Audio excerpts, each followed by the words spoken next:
السلام علیکم ناظرین، بیورو رپورٹ پروگرام کے ساتھ میں ہوں آپ کا میزبان رفعت سعید۔ ناظرین، ہمارے پاس 3 موضوعات ہیں اور یہ آج تینوں ہی خبریں بہت زیادہ گردش میں رہیں۔ جو بلدیہ ٹاؤن کا ایک سانحہ تھا اس کے حوالے سے بہت ساری خبریں آئیں۔ اس کے بعد جو ہے نیب نے ایک گرفتاری کی، نیب راولپنڈی نے کراچی میں جو پارس کا سابقہ ڈائریکٹر تھا لیاقت قائم خانی، ان کو گرفتار کیا۔ وہاں سے جو چیزیں برآمد ہوئیں، جو گاڑیاں ملی، جو نقدی ملی، جو تحائف ملے، اس کی مالیت کا اندازہ تو ہے نہیں، وہ تفصیلات بھی اس میں ہم شامل کریں گے۔ اس کے ساتھ ساتھ جو ہے جو خورشید شاہ کا ایک معاملہ تھا، راہداری ریمانڈ ان کا ہو گیا ہے، ان پر بھی الزامات اسی قسم کے ہیں۔ فی الحال فوری طور سے منی لانڈرنگ کا معاملہ سامنے آ رہا ہے کہ منی لانڈرنگ کا معاملہ ہے اور شاید اسی وجہ سے مقدمہ راہداری ریمانڈ کے بعد یہ معاملات بھی اسلام آباد میں ہی چلیں گے، جہاں سابق صدر آصف علی زرداری کا معاملہ چل رہا ہے۔ اس کے ساتھ ساتھ جو تیسری خبر ہے ہمارے پاس، اس میں یہ ہے کہ وزیر اعلیٰ سندھ مراد علی شاہ کے حوالے سے بڑی چہمگوئیاں ہو رہی ہیں، اور جب خورشید شاہ کی گرفتاری ہوئی تو کہا یہی گیا کہ اب مراد علی شاہ کی باری ہے، اور مراد علی شاہ صاحب کے بارے میں بار بار یہی کہا جا رہا ہے کہ وہ گرفتار ہو سکتے ہیں، ہونے والے ہیں۔ بہت ساری متضاد باتیں سامنے آ رہی ہیں، جس کے بعد پاکستان پیپلز پارٹی کے جو چیئرمین بلاول بھٹو زرداری ہیں، ان کا یہ بیان کل سامنے آیا کہ پہلی چوائس بھی مراد علی شاہ ہیں، دوسری بھی اور تیسری بھی، اور اگر انہیں گرفتار کر لیا گیا تو جیل سے وہ وزارت اعلیٰ چلائیں گے، کابینہ کا اجلاس بھی وہاں بلائیں گے۔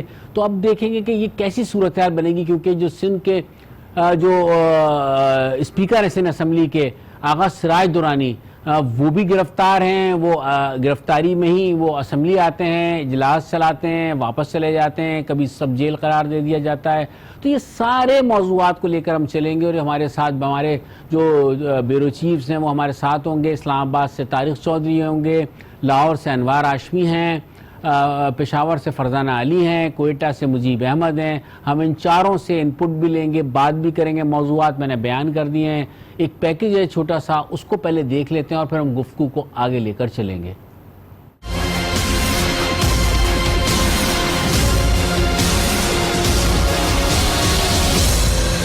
آمدن سے زائد اثاثے رکھنے کا الزام، بڑے صاحب نیب کے ہاتھوں گرفتار۔ خورشید شاہ کو اس وقت پنی کالہ سے پکڑا گیا جب وہ اپنی رہائش گاہ پر موجود تھے۔ گرفتاری کے بعد خورشید شاہ کو نیب راولپنڈی کے آفس منتقل کیا گیا، جس کے بعد انہیں آج اسلام آباد احتساب عدالت لایا گیا۔ نیب نے ان کی 7 روزہ ریمانڈ کی استدعا کی، تاہم 2 روز کا ریمانڈ ملا۔ پہلے پولی کلینک طبی معائنے کے لیے لے جایا گیا، جہاں اسپتال ذرائع کے مطابق ان کی طبیعت بگڑ گئی، جس کے بعد انہیں پولی کلینک اسپتال کے آفیسر وارڈ منتقل کر دیا گیا۔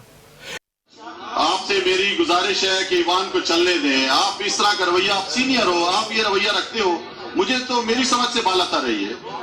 ادھر قومی اسمبلی میں اپوزیشن خورشید شاہ کی گرفتاری پر سراپا احتجاج ہے۔ اپوزیشن کا مسلسل دباؤ ہے کہ خورشید شاہ کے پروڈکشن آرڈر جاری کیے جائیں۔ ناظرین، پیکیج آپ نے دیکھا، ہم نے نیب کی کارروائیوں کے حوالے سے اس میں چھوٹا تبصرہ کیا۔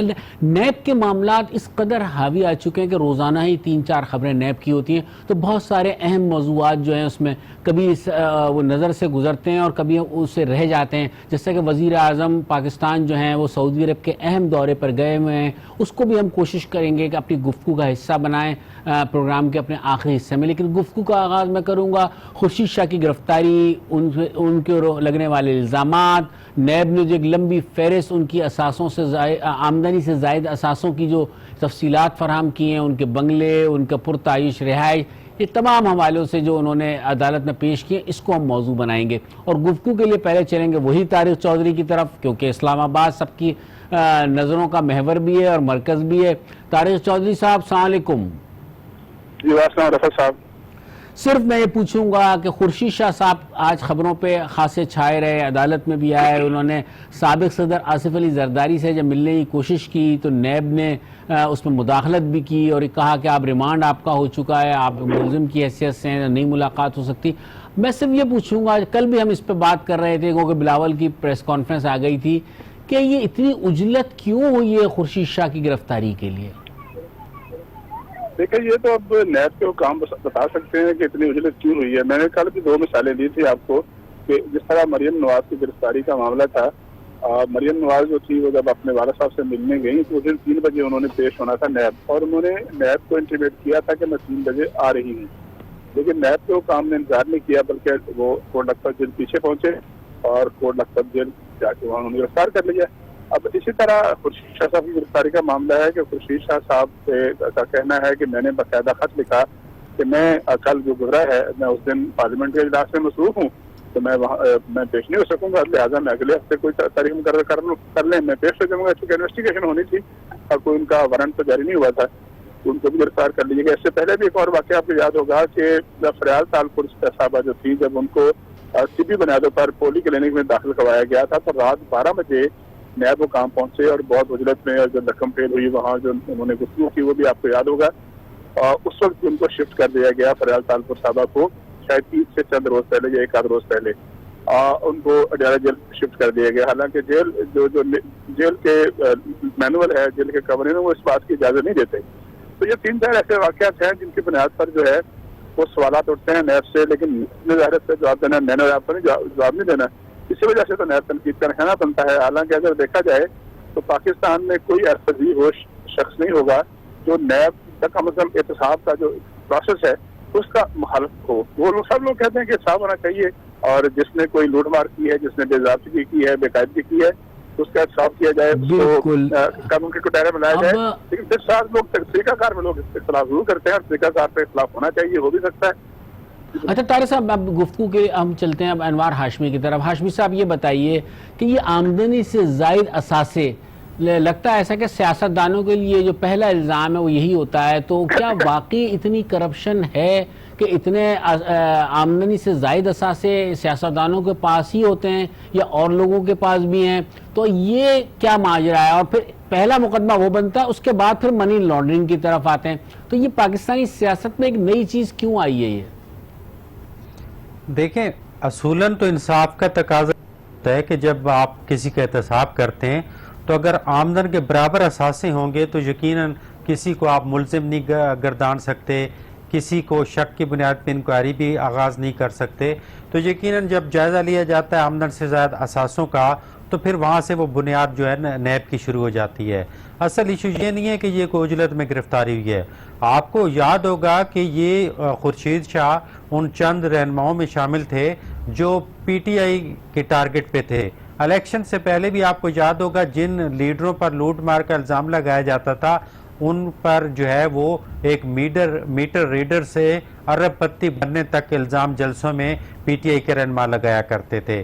تو اس کا مطلب ہے کہ وہ حکومت کی لسٹ میں تو تھے ہی، پھر یقیناً نیب نے بھی ان کو اپنی لسٹ میں شامل کیا، اور چند مہینے پہلے جیسے بتاتے ہیں کہ 7 اگست سے باقاعدہ اس طرف چل پڑے تھے کہ ان کی گرفتاری کی جائے۔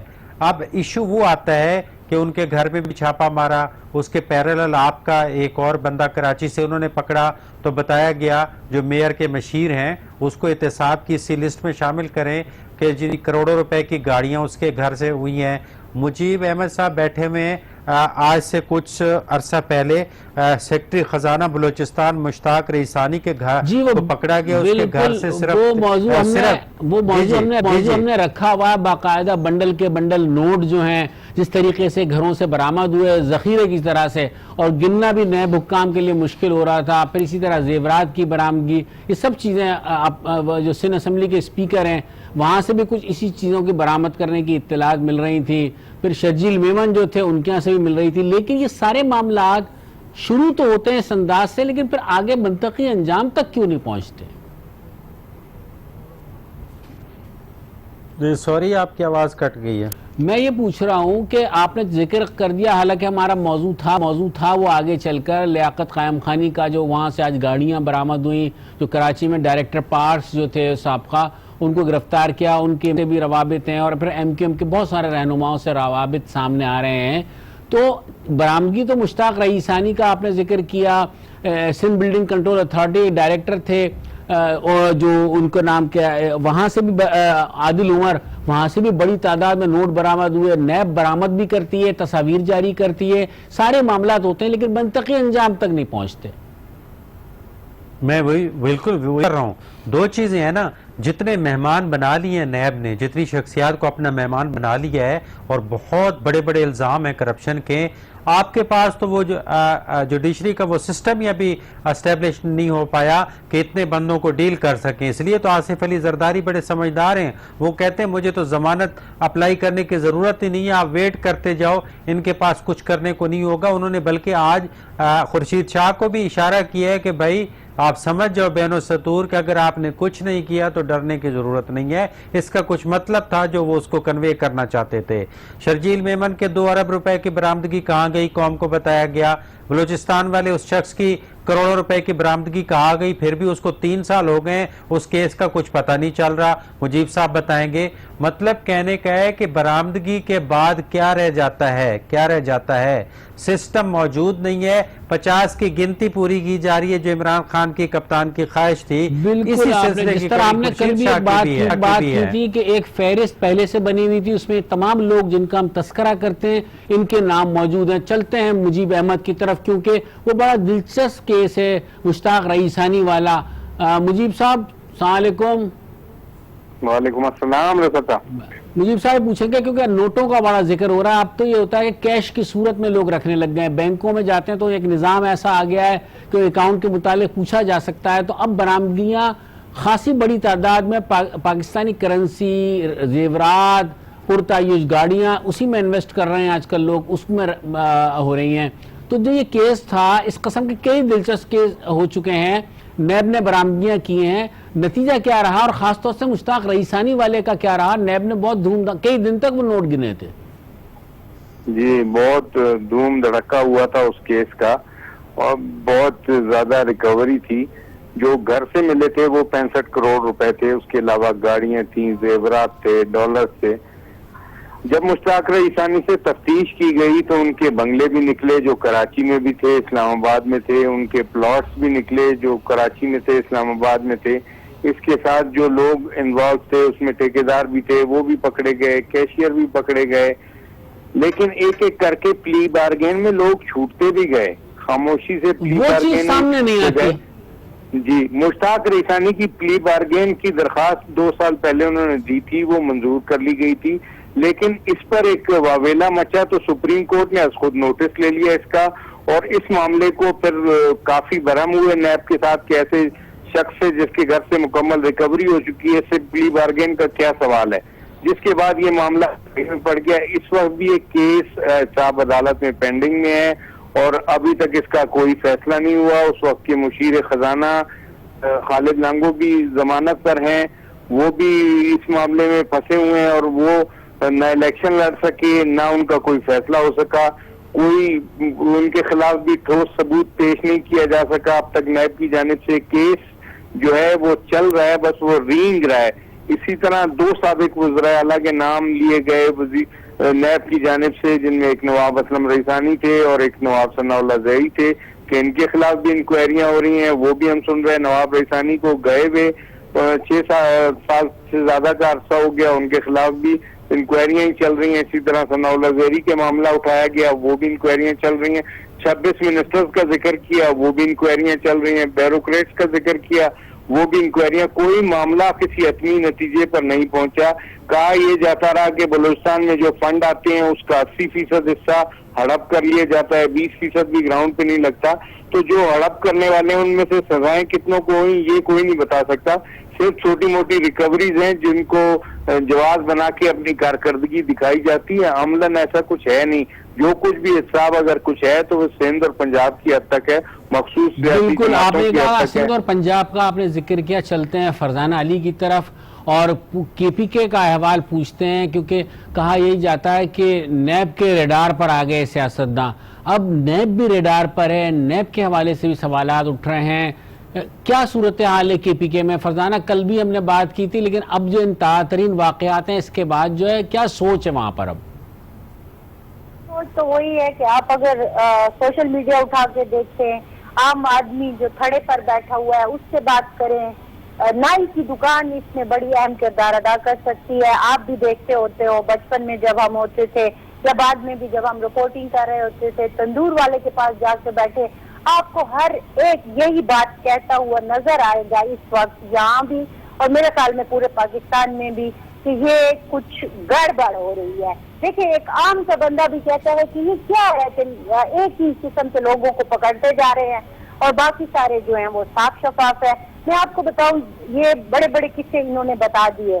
پختونخوا میں آپ کو یاد ہوگا, میں پالیٹکس سے ہٹ کے آپ کو ایک بات بتاتی ہوں کہ قصے غائب کیسے ہوتے ہیں. اچھا وہاں ترسیل کس طرح سے ہوتی ہے؟ یہاں تو براہ راست نوٹوں کی صورت میں برآمدگیاں ہو رہی ہیں, گاڑیوں کی صورت میں ہو رہی ہیں. وہاں کوئی ایسا معاملہ ہوا کہ بھاری مقدار میں چیزیں برآمد ہوئی؟ میں آپ کو بتا رہی ہوں کہ میں آپ کو ایک پالیٹکس سے ہٹ کر ایک قصہ بتاتی ہوں کہ برآمدگیوں اور اس طرح کا کہ غائب کیسے ہوتے ہیں کیسے. آپ کو یاد ہوگا کہ اسلحے کا ایک کیس آیا تھا, آپ اگر ذہن پر زور دیں تو آپ کو یاد ہوگا, اور اس میں آئی جی پی ملوث تھے سابق, اور اس میں سیاستدان بھی تھے, اس میں بیوروکریٹس بھی تھے. ایک بہت اربوں کا اسلحہ خریدا گیا تھا جو کہ سارے کا سارا بعد میں پرابلم ہوا, اس میں بہت ساری چیزیں فیک نکلی, پیسہ ہڑپ کیا گیا لوگوں کے گھروں سے. وہ جو ایک بجٹ آفیسر تھا اس کے گھر میں واشنگ مشین سے جو ہے کروڑوں روپے نکلے تھے. لیکن پھر کیا ہوا؟ سب کچھ ختم ہو گیا اور ابھی تک اس کیس کا فیصلہ نہیں ہو سکا. کیوں؟ اس میں کے پیچھے جو تھا اسلحے کی خریداری میں بڑی بڑی مچھلیاں انوالو تھی جن کو کہ ہم منظر عام پر نہیں لانا چاہتے تھے. پاکستان میں ہو کیا رہا ہے؟ پاکستان میں یہ ہو رہا ہے کہ نیب ہے یا عدالتیں دیکھ لیں معذرت کے ساتھ, اب ہمارا جو پروسیکیوشن سسٹم ہے یا اوور آل سسٹم کو دیکھ لیں, سب میں یہی ہے کہ پولیٹیکل انجینئرنگ ہو رہی ہے. آپ کو کوئی پارٹی اچھی نہیں لگتی, آپ کو جو بولتا ہے وہ ہمارے زبان میں کہا جاتا تھا سرائکی ایک محاورہ, اور جس کا مطلب یہ ہے کہ جو بولے گا اور کھولے گا والا حساب ہوگا. یہاں وہی کچھ ہو رہا ہے. اور آپ کی بات صحیح ہے, لسٹیں بنی ہوئی ہے, لسٹیں تحریک انصاف کے لوگوں کی بھی بنی ہوئی ہیں, لیکن ان کا نمبر ابھی نہیں آ رہا. فرزانہ اب چلتے تھوڑا طارق چودھری کی طرف. طارق صاحب یہ بتائیے کہ کراچی میں جو یہ گرفتاری کی گئی, خاص طور سے نیب راولپنڈی, خورشید شاہ کی گرفتاری بھی نیب راولپنڈی نے کی, لیاقت علی قائم خانی کی گرفتاری بھی نیب راولپنڈی نے کی, اور مراد علی شاہ صاحب کو بھی انہوں نے ہی طلب کر رکھا ہے. آپ یہ بتائیے کہ آنے والے دنوں میں آپ سمجھتے ہیں کہ کیا اب مسلم لیگ نون اور پیپلز پارٹی کی گرفتاریاں خاصی ہو گئی ہیں, اب ایم کیو ایم کو بھی مطلب باری والا معاملہ بیلنس کیا جا سکے؟ لگتا ہے آپ کو کہیں ایسا؟ دیکھیں رفعت, اگر میں کسی کا نام لوں گا نا تو وہ مناسب نہیں ہوگا فلاں پکڑا جائے گا یا فلاں پکڑا جا سکتا ہے. نہیں, میں یہ نہیں کہہ رہا, نام کا نہیں کہہ رہا, میں کہہ رہا ہوں کہ کچھ لگتا ہے ایم کیو ایم کی طرف آنے کا. نہیں, میں وہ یہ کہہ رہا تھا کہ اس کا تھوڑا سا پس منظر ہے نا کہ ایم کیو ایم کا ذکر اگر آ گیا ہے یا ایم کیو ایم کے کسی بھی آدمی کا ذکر آ گیا تو وہ تو اور بات ہے. بنیادی بات یہ ہے کہ خود جو حکومتی وزراء ہیں وہ صبح سے لے کر شام تک باقاعدہ دعویٰ کرتے ہیں, اور جب وہ دعویٰ کرتے ہیں تو کچھ دنوں بعد وہ دعویٰ درست ثابت ہوتا ہے. مثلا جب وہ کسی کا نام لیتے ہیں تو آپ نے دیکھا ہوگا گزشتہ 1 سال سے کہ جب بھی انہوں نے کوئی نام لیا ہے, جب بھی انہوں نے کوئی دعویٰ کیا, وہ دعویٰ درست ثابت ہوا اور وہی شخصیت پکڑی گئی. اب مسلم لیگ نون کے 2 اہم لوگوں کا نام لیا جا رہا ہے, اور مجھے لگتا ہے کہ جس طرح باقی ساری ان کے مشین گوئیاں یا ان کے دعویٰ درست ہے, اب یہ بھی درست ہوگا اس طرح ایم کیو ایم کا ہے. لیکن دیکھیں یہ جو لوگ ہیں ایم کیو ایم سے براہ راست تعلق نہیں ہے. اب اگر ایم کیو ایم کے کسی لیڈر کے ساتھ کسی کا تعلق ہے, کوئی منسلک ہے, کسی کے ساتھ اس نے کام کیا ہے, تو وہ تو اگر گرفتار ہو گیا ہے یا گرفتار ہونے والا ہے تو وہ الگ بحث ہے. بنیادی بات جو ہم تینوں چاروں دوست عرض کر رہے ہیں وہ یہ ہے کہ جب کوئی بندہ پکڑا جاتا ہے تو دعوے بہت ہوتے ہیں. آپ ڈاکٹر عاصم کے کیس سے لے کر آج تک دیکھ لیں, ڈاکٹر عاصم کے کیس میں تو پتہ نہیں کتنے سینکڑوں اربوں کی بات ہوئی تھی, لیکن بعد میں اینڈ آف دی ڈے چند کروڑ کی بات نکلی. چند کروڑ کی بے ایمانی بھی بہت بڑی بے ایمانی ہے, وہ الگ بحث ہے. اس طرح جو آصف زرداری صاحب کا معاملہ ہے اس میں بھی جو فیک سے پہلے بہت اربوں کی باتیں ہوئی, پھر اس کے بعد کروڑوں کی باتیں ہوئی, پھر اس کے بعد کالم جو ان پر چارج ہے ایک اکاؤنٹس میں ان کے جو غنی مجید صاحب کا اکاؤنٹ تھا یا ان کی کمپنی کا اکاؤنٹ تھا اس میں سے ایک ٹرانزیکشن جو ہے آج تک وہ بتائی گئی ہے. اسی طرح آج دیکھیے لائلمی کا یہ حال ہے. آج ایک بڑا انٹرسٹنگ واقعہ بتاؤں. تھوڑی دیر پہلے ایک لائیو شو ہو رہا تھا جس میں ایک وفاقی وزیر صاحبہ موجود تھی. انہوں نے دعویٰ کیا کہ جو عبدالغنی مجید صاحب ہیں وہ پلی بارگن کر چکے ہیں, لہٰذا آصف زرداری پر الزام ثابت ہو گیا. ان کو کسی نے بتانے کی کوشش کی کہ آپ غلط کہہ رہی ہیں, وہ جو غنی صاحب نے جنہوں نے پلی بارگین کی تھی وہ کوئی اور ہیں, اور اس پہ باقاعدہ نیب وضاحت جاری کر چکا ہے. لیکن ان کی لائلمی کا جو عالم تھا وہ اس پہ ڈٹی ہوئی تھی اور مسلسل اصرار کر رہی تھی کہ وہ عبدالغنی مجید وہی ہیں. تو میرا مطلب یہ ہے کہ جو نیب کا جو پروسیس ہے, انصاف کا جو پروسیس ہے, اس کا مذاق جو ہے وہ خود حکومتی ارکان بنواتے ہیں اور خود پروسیس اس کا جو طریقہ کار ہے اس وجہ سے بنتا ہے. اب دیکھیں ایک اور بڑا آپ کو یاد ہوگا کہ کچھ دن پہلے اگر جیسے متعلقہ نہیں ہے